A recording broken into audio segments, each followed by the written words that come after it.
Welcome to The Know. I'm Ashley Jenkins. I'm Meg Turney. Hey, want to talk about the No Man's Sky release date? Of course you do. It's June next year. That's all we know. We don't even know how to play the game yet. Thanks for coming, everybody. Good talk. Good talk. That's it. Goodbye. Guess we should actually do our real jobs and news some more, yeah? Okay then, well, Sega just can't get enough apologizing for how crappy Sonic games are, and frankly, we can't get enough of hearing the apology because we're really the ones who are suffering. Remember back in May when Sega apologized for how terrible its mobile games were and then went and actually followed up on that apology by removing a bunch of them, including some Sonic titles from the mobile storefronts? That was a good day. I love that. I'm sorry, you don't have to look at this. We will take these right away. We'll just get this out of your head. Get out that out of your head. This time it's Sega Europe's marketing director, John Rook, who did an interview with Marketing Week this month to try and convince everyone that Sega is more than just Sonic games. Remember Alien Isolation? It was impressive, managed to sell at all after Aliens Colonial Marines shit all over the franchise. So yes, well done making a game for adults, Sega. And how about that Football Manager, that game that no one in the US has heard of, but actually does really well in Europe? Oh, it means football. Yes? Well, he's from Europe, so you can't fault him for thinking it's on level with Sonic or, Alien. Especially because it actually does sell a lot of copies. We just don't get it because we're American. Football Manager 2014 sold somewhere in the neighborhood of 840,000, which was down from 1.2 million the previous year, and the most recent Football Manager 2015 reported somewhere in the neighborhood of 640,000. So down again, but keep in mind that those numbers are also for physical sales only. So add a few million for Steam. Yara! Anyway, in the interview, he took pains to acknowledge how much the Sonic games have sucked recently, saying Sega has publicly apologized to the fans as the quality of console games in the Sonic franchise hasn't been acceptable over recent years. He goes on to blame the difficulty of translating the side-scrolling gameplay into 3D, apparently completely ignoring the glory that was Super Mario 64 and how well that broke out of 2D, but he thinks Sonic can still be a big breadwinner for the company. A breadwinner, too. Yeah.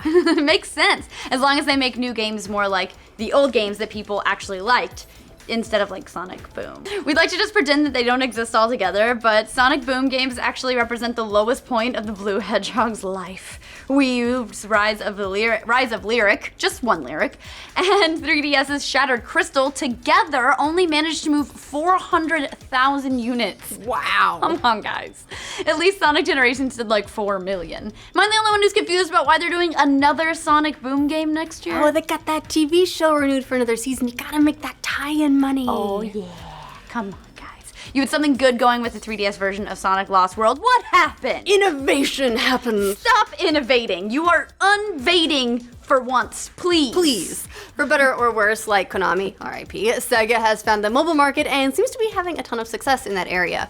Rook revealed that Sonic Dash has had more than 100 million downloads, but says Sega has no intentions of pulling a Konami and abandoning console altogether. After all, mobile is an overcrowded market and being truly innovative in that space isn't easy. Putting 2D into 3D is not easy. We can't do it. Speaking of all that innovation, the good thing there's a Sonic Dash 2, Sonic Boom. Stop trying to make Sonic Boom happen. It's never going to happen. Sonic Fetch. They really seem to be hanging out on the Sonic Boom branding because of the TV series, kind of like we said. Like that will somehow make it a success, but that show isn't doing well either. Like the game, the franchise, it started off strong. It's with around 1 million viewers, giving Cartoon Network more than 52% of a boost over the year before, but the first season ended with just over 700,000 viewers, so they probably can't count on getting enough sales to catapult them back to success just from the kiddies who watch it. And they're rubbing the salt in the wound for longtime fans who called Sonic Boom a travesty from the first promotional image. Well, I guess it's a good thing that even Sega knows they don't have their shit together these days, huh? Just kidding. They don't think that at all. They think that Sega was an innovator. The Dreamcast was offering online games as early as 1998, but perhaps back then we were pushing boundaries a little too soon. Nowadays we know what we're good at, and the strategy is to be more gradual. More Sonic Boom for everyone! Oh my god, it gets especially bizarre when you remember that Sega chief Haruki Satomi apologized for Sonic Boom in July. But never fear, they have a surefire plan to turn it around. Marketing. Oh, yeah. Rook says, over the next few years, we want to use engaging content and marketing to remind the public why they fell in love with Sega in the first place. Yeah, because that's what people want in their games. Good marketing. Why to try to make games awesome when you could just market them instead? In all seriousness, as a marketing guy, it's not surprising that he's thinking more along those lines, but dude, Come on, don't tell us you think that marketing is the answer to all the series problems. As an endless runner, sure, Sonic Dash did great, and maybe that's a fine implementation for mobile, but you know, consoles are easing up on the fully 3D obsession, so it wouldn't necessarily be a bad thing to see more side-scrolling Sonic titles. Am I alone in this? I mean, Mario Maker sold more than 1 million units on a platform that's ailing in the sales department, so there is plenty of promise, and 3DS and mobile would probably both be port-friendly for a side-scroller.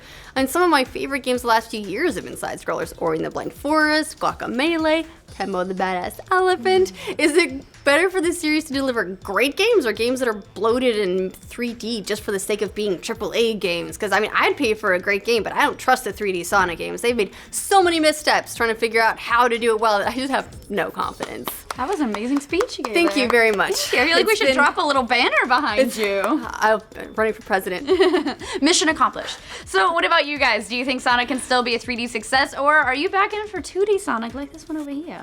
What do you think about laughing at Sega? I actually still have a Game Gear, believe it or not, so I'm all in for Sega games. Let us know what you guys think in the comments down below. And of course, for all your Sega jokes, make sure you like and subscribe to the Note. We've got plenty of them to go around. Lots of Sonic fan art on DeviantArt for you. When I was a little kid, I wasn't a Sonic kid because I had the Super Nintendo. I didn't have the Sega. So I feel like you had one or the other. Either that or my parents just didn't love me enough to get me 2 consoles. But even I feel bad about what's happened to Sonic. It's true. We had the Genesis. We had Sonic Pinball. I remember how much I loved that freaking game. So good. But now it's just like, honestly, all I see of Sonic is DeviantArt fan art. That's all I ever see from Sonic nowadays. That said, Sonic Sega Racing, fantastic game. I love it so much. Play in Breaking Bad so much. That's the one you see it and you think it's a Mario Kart ripoff, but it's actually really great. That is the one from Breaking Bad. Yeah.